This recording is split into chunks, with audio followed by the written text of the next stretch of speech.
আসসালামু আলাইকুম সম্মানিত ভিউয়ার্স, আর কে টেলার্সের পক্ষ থেকে সকলের প্রতি রইল আন্তরিক শুভেচ্ছা অভিনন্দন। তো বন্ধুগণ, আজ আমি তোমাদেরকে 2 থেকে 3 বছর বাচ্চার জন্য আমি আজকে একটি সুন্দর একটি জামা তৈরি করে দেখাবো। তো বন্ধুগণ, ভিডিওটি তোমরা মনোযোগ সহকারে দেখবে। দেখুন, এখানে আমি 2 থেকে 3 বছর বাচ্চার জন্য আমি একটি জামা তৈরির জন্য আমি কিছু কাপড় কেটে নিয়েছি। তো কাপড়গুলো আমি কত বাই কত ইঞ্চি কেটে নিয়েছি আমি আপনাদেরকে দেখাচ্ছি। দেখুন, এখানে আমাদের কি করতে হবে, প্রথমে এরকম এক টুকরা কাপড় কেটে নিতে হবে। এটা আমি ডাবল ভাঁজ দিয়েছি, ঠিক আছে। তো ডাবল ভাঁজ দিয়েছি, কাপড়টি আমি লম্বা নিয়েছি, লম্বাতে নিয়েছি আমি কত 23.5 ইঞ্চি, ঠিক আছে। তো এটা এখানে ডাবল ভাঁজ দেওয়া আছে। তো এখানে আছে আমার কত 7.5 ইঞ্চি, অর্থাৎ 4.25 ইঞ্চি আছে। তো এটাকে যদি আমরা এরকম ভাবে সিঙ্গেল করি তাহলে আমাদের কি 7.5 ইঞ্চি আসতেছে, ঠিক আছে। তো 7.5 ইঞ্চি চওড়া, হ্যাঁ 7.5 ইঞ্চি চওড়া, আর এখানে আমরা 23 ইঞ্চি 23.5 ইঞ্চি লম্বা এক টুকরা কাপড় কেটে নিয়ে আমি এটাকে মাঝখান দিয়ে দেখুন এরকম ভাবে ডাবল ভাঁজ দিয়ে নিয়েছি, ঠিক আছে। তারপর এখানে দেখুন আরেক টুকরা কাপড় কেটে নিয়েছি। তো কাপড়টির লম্বা নিয়েছি আমি কত, দেখুন এখানে কাপড়টির লম্বা নিয়েছি আমি কত 20 ইঞ্চি, ঠিক আছে। এবং এটার কাপড়ের চওড়া নিয়েছি আমি, তো কাপড়টির চওড়া নিয়েছি আমি কত 4 ইঞ্চি, ঠিক আছে। তো 4 ইঞ্চি নিয়ে আমি এটাকে দেখুন এরকম ভাবে মাঝখান দিয়ে ভাঁজ দিয়ে নিই, তারপর আরেকটা ভাঁজ দিয়ে নিই, এরকম ভাবে আমি ভাঁজ দিয়ে নিয়েছি। আমি এটাকে একটা ফিতা তৈরি করব, ঠিক আছে। তো আমি এখান দিয়ে একটা সেলাই দিয়ে নিয়ে আমি এটাকে একটা ফিতা তৈরি করে নিব। তারপর দেখুন এখানে নিচের কাপড়ের জন্য জামার বডিতে নিচের কাপড়ের জন্য, ঠিক আছে, বডি থেকে একদম নিচ পর্যন্ত দেখুন আমি এখানে লম্বা নিয়েছি কত 16 ইঞ্চি কাপড় লম্বা নিয়েছি, ঠিক আছে। তো 16 ইঞ্চি লম্বা নিয়েছি এবং কাপড়টি চড়া নিয়ে আসি। দেখুন এটা কাপড়টি এখানে ডাবল ভাঁজ দেওয়া আছে। তো এখানে আছে কত 24 ইঞ্চি, ঠিক আছে। তো এটাকে যদি আমরা এরকম ভাবে সিঙ্গেল করি তাহলে আমাদের আসতে আছে কত 48 ইঞ্চি লম্বা এবং 16 ইঞ্চি, 48 ইঞ্চি চওড়া এবং 16 ইঞ্চি লম্বা আমি কাপড়টি কেটে নিয়েছি, ঠিক আছে। তো এখন আমরা কি করব, এই কাপড়টিকে আমরা কুচি দিয়ে নিব। দেখুন এরকম ভাবে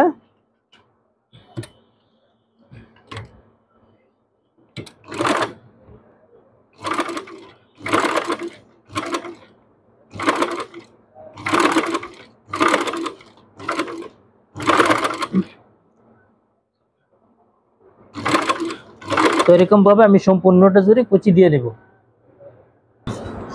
তো দেখুন বন্ধুরা, এরকম ভাবে সম্পূর্ণ কাপড়টিতে আমি কুচি দিয়ে নিয়েছি, ঠিক আছে। তো এখানে যে আমার যে 13.5 ইঞ্চি লম্বা এবং 7 ইঞ্চি চওড়া যে কাপড়টি আছে না, এই কাপড়টা আমরা কি করব, দেখুন এই নিচে এই কাপড় যেহেতু উল্টা সিধে নাই, তাহলে যে কোনো এক সাইডে বসালে এরকম ভাবে বসিয়ে এই সাইডটাকে আমি সম্পূর্ণ আমি সেলাই দিয়ে জয়েন দিয়ে নেব।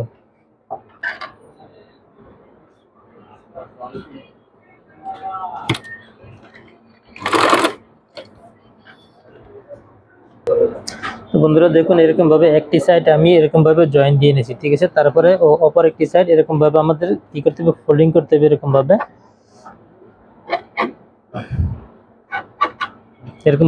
ফোল্ডিং করে এখানে আবার এরকম ভাবে বসিয়ে আমরা উপর দিয়ে একটি চাপ সেলাই দিয়ে নেব।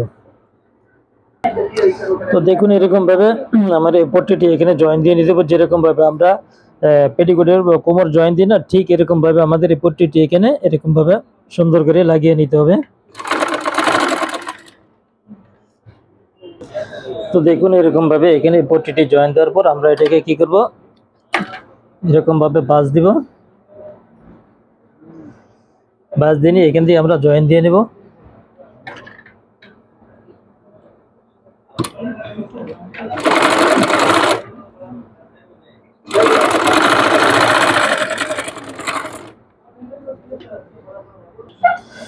তো এখান দিয়ে আমি জয়েন দেওয়ার পর এটাকে আমি জাস্ট কি করবো, পাল্টি করে নেব এরকম ভাবে।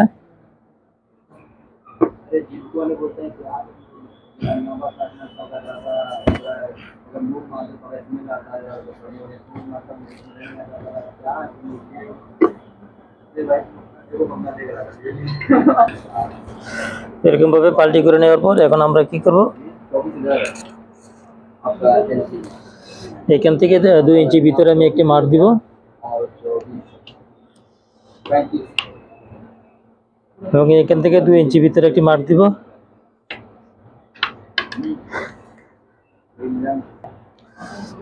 এখানে যেরকম ভাবে মার্ক দিয়েছি এবং এখানে যেরকম ভাবে মার্ক দিয়েছি সেম ভাবে আমার এখানে মার্কটি দিয়ে নিতে হবে এই সাইডেও।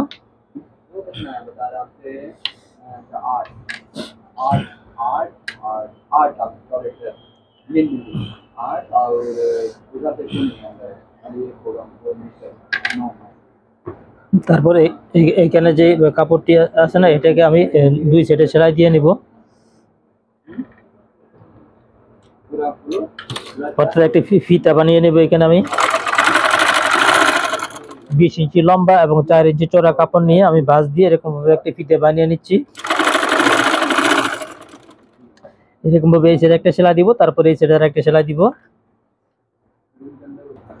তো দেখুন ফিতাটি আমি দোনো সাইডে একদম চিকন করে কিনারা দিয়ে চাপ সেলাই দিয়ে নিয়েছি। চাপ সেলাই দিয়ে নেওয়ার পর এটাকে আমরা এরকম ভাবে ভাঁজ দিব, ডাবল ভাঁজ দিব। তো ডাবল ভাঁজ দিয়ে এখান থেকে আমি 9 ইঞ্চিতে একটি মার্ক দিব। 9 ইঞ্চিতে মার্ক দিয়ে মার্ক বরাবর আমি এটাকে কেটে নেব।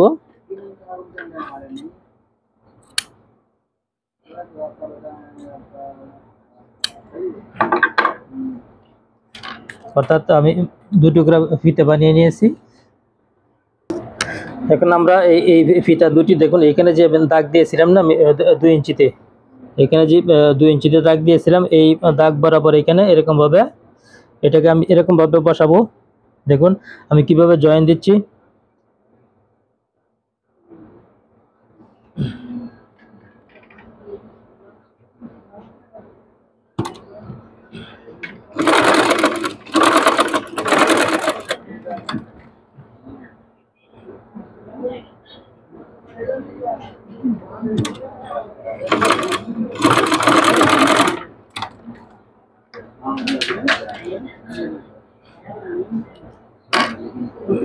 তারপরে এই সাইডে এরকম ভাবে একটি বসাবো, সেম ভাবে যেরকম ভাবে এটা বসাছি এখানে আমি এরকম ভাবে এই ফিতাটি সুন্দর করে বসিয়ে নেব।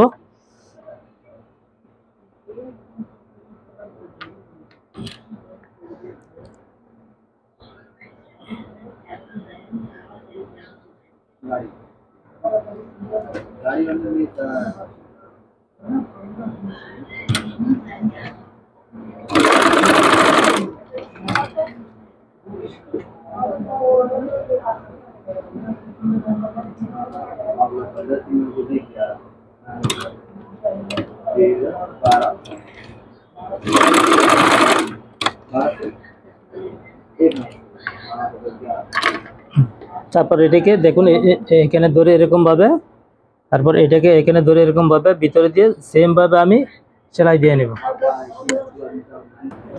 তো বন্ধুরা দেখুন আমি ফিতা দুটি লাগিয়ে নিয়েছি, অলরেডি আমার জামাটি তৈরি হয়ে গেছে। কত সুন্দর জামাটি, ঠিক আছে। তো আপনারা এই জামাটি বানাইতে পারবেন, ঠিক আছে। প্রায় 2 হাত বহরের 14 থেকে 1 গজ কাপড় লাগবে তো এই জামাটি বানাইতে, ঠিক আছে। তারপর আমরা কি করব, দেখুন এখানে আমরা একটা মাছ বরাবর এরকম একটা ফুল বানিয়ে আমরা এখানে সুন্দর করে লাগিয়ে দিব। তো দেখুন ডিজাইনটি দেখতে কত চমৎকার দেখাচ্ছে। এখানে লাগানোর পর তারপর আমরা কি করব, নিচের সাইডটাকে আমরা এরকম ভাবে ভাঁজ দিয়ে 1/2 ইঞ্চি চওড়া করে ভাঁজ দিয়ে আমরা সেলাই দিয়ে নিব সম্পূর্ণটা জুড়ে। সম্পূর্ণ জুড়ে আমরা সেলাইটি দিয়ে নিব। তো বন্ধুগণ দেখুন ভিডিওটি জামাটি অলরেডি তৈরি হয়ে গেছে, তো দেখতে কত সুন্দর দেখাচ্ছে। তো বন্ধুগণ ভিডিওটি যদি আপনাদের ভালো লাগে অবশ্যই আমার চ্যানেলটিকে সাবস্ক্রাইব করবেন এবং পাশে থাকা বেল আইকনে ক্লিক করে দিবেন, যাতে পরবর্তীতে এমন ধরনের নিত্য নতুন ভিডিও আপলোড করার সাথে সাথে সবার আগে আপনাদের কাছে নোটিফিকেশন চলে যায়। তো 2 থেকে 3 বছর বাচ্চার জন্য আমি যে জামাটি রেডি করেছি, এটা দেখুন লম্বা কতটুকু ইঞ্চি হয়েছে, লম্বা হয়েছে আপনাদের কত 22 ইঞ্চি, ঠিক আছে। তো দেখুন 2 থেকে 3 বছরের বাচ্চা অনায়াসে এই জামাটি পরতে পারবে, ঠিক আছে। তো দেখুন একদম সহজে অল্প কাপড় দিয়ে আমি জামাটি তৈরি করে ফেলেছি। তো বন্ধুগণ আজকের মতো এখানে বিদায় নিলাম। আল্লাহ হাফেজ, সবাই ভালো থাকবেন, সুস্থ থাকবেন।